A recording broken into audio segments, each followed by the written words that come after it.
They talk, for example, about the, on page 723, except for the darker brown colour, livers appeared normal at necropsy. I mean, you can't do that without looking inside. You have to look at the content inside the liver, taking sections, showing under the microscope that there is no difference. They've used, for example, older rats. Obviously, again, if you want to avoid any problems, okay, use an adult. But if you want to see if any changes are evident, then you should use younger individuals, of course.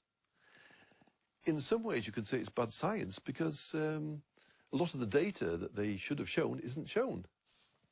But did you try, for instance, to get access to the raw data? I didn't. A colleague of mine did, and spent quite a frustrating length of time going through different offices and so on. But finally, the answer was the answer was no. If there was nothing to hide, then there should be no problem. You should be willing to distribute your material for anybody to do work on. And when you keep it tight, then you suspect that there's why is this the case? One thing is sure, thanks to this limited study, Monsanto's GMOs have inundated the world, principally in North and South America, Asia, and Australia. After only 10 years, transgenic crops now cover 250 million acres. 70% are Roundup resistant, and 30% have been genetically modified to produce an insecticide called Bt.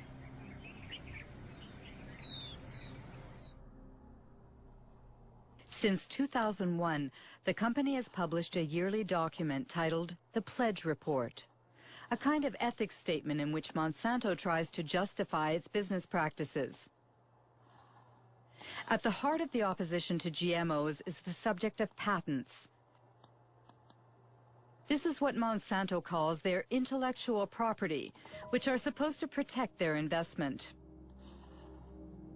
In North America, every farmer who buys bioengineered seeds must sign a technology agreement in which the farmer promises to respect the company's patent on the modified gene. Biotech crops are protected by U.S. patent law.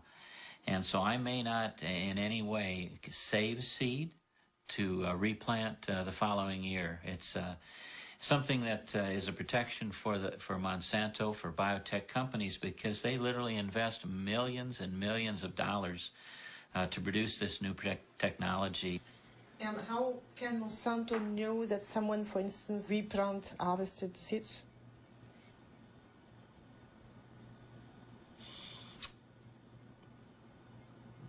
I'm not sure how to answer that. No, how they would know if someone replanted seed. That's a good question for Monsanto. The question is so touchy that Monsanto prefers to circumvent it by making glorious promises. In cases of unintended appearance of our proprietary varieties on a farmer's field, we will surely work to resolve the matter to the satisfaction of both the farmer and Monsanto.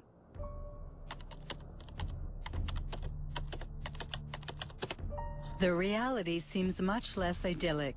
The Center for Food Safety in Washington, D.C. published a study on farmers sued by Monsanto for having not respected its seed patents. It found at least 100 lawsuits and many bankruptcies. Among the victims, Troy Rush, an Indiana farmer.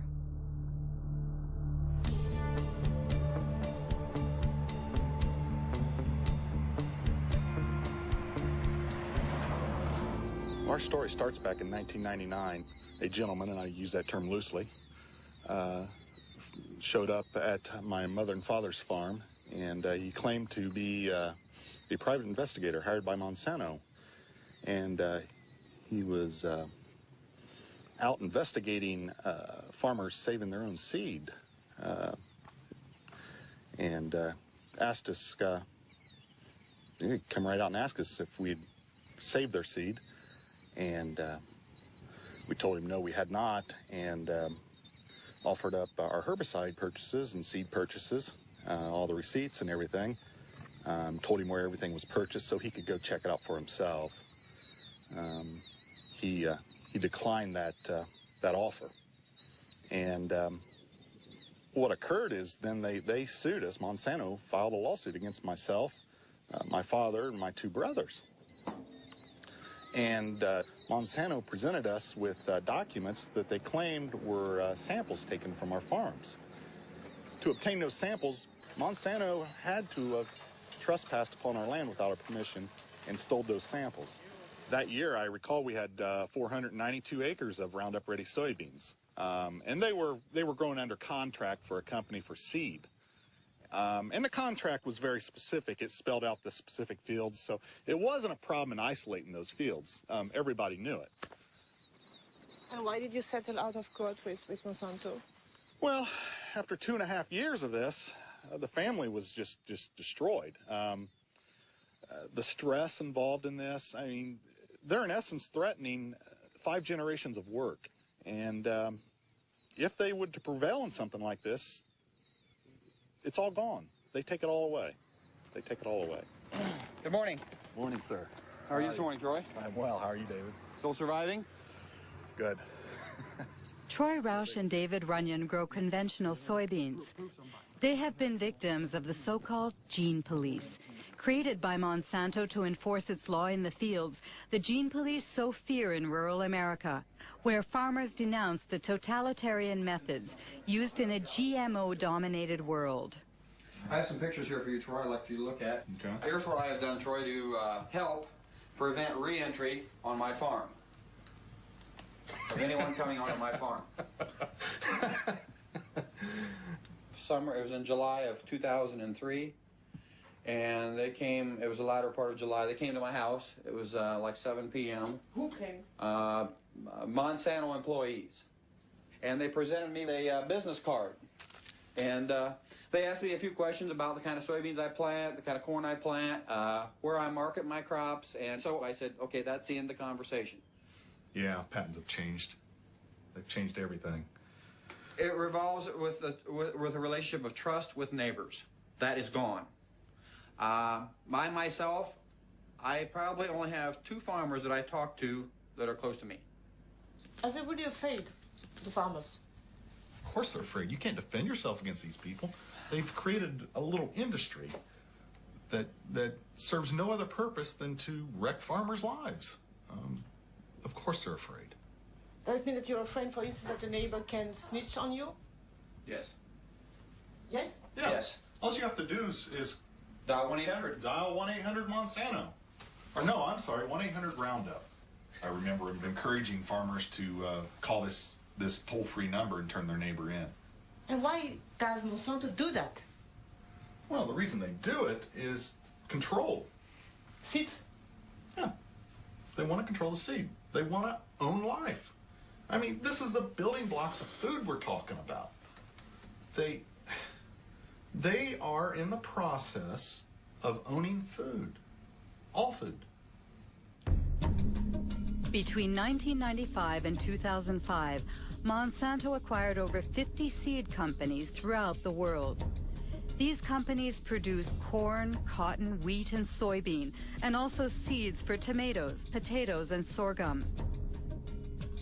Everywhere, people worry about Monsanto's monopoly, which in the long term threatens to wipe out all non-transgenic varieties.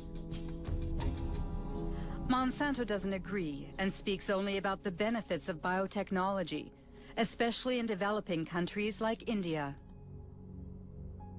Our products provide significant economic benefits to both large and small growers. In many cases, farmers are able to grow higher quality and better yielding crops.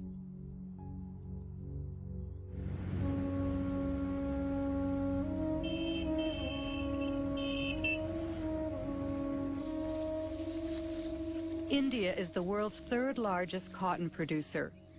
In 1999, Monsanto acquired Mahiko, the country's leading seed company. 2 years later, the Indian government authorized the sale of BT cotton under the brand name Balgard. It is genetically modified to produce an insecticide which repels bollworms, a cotton parasite.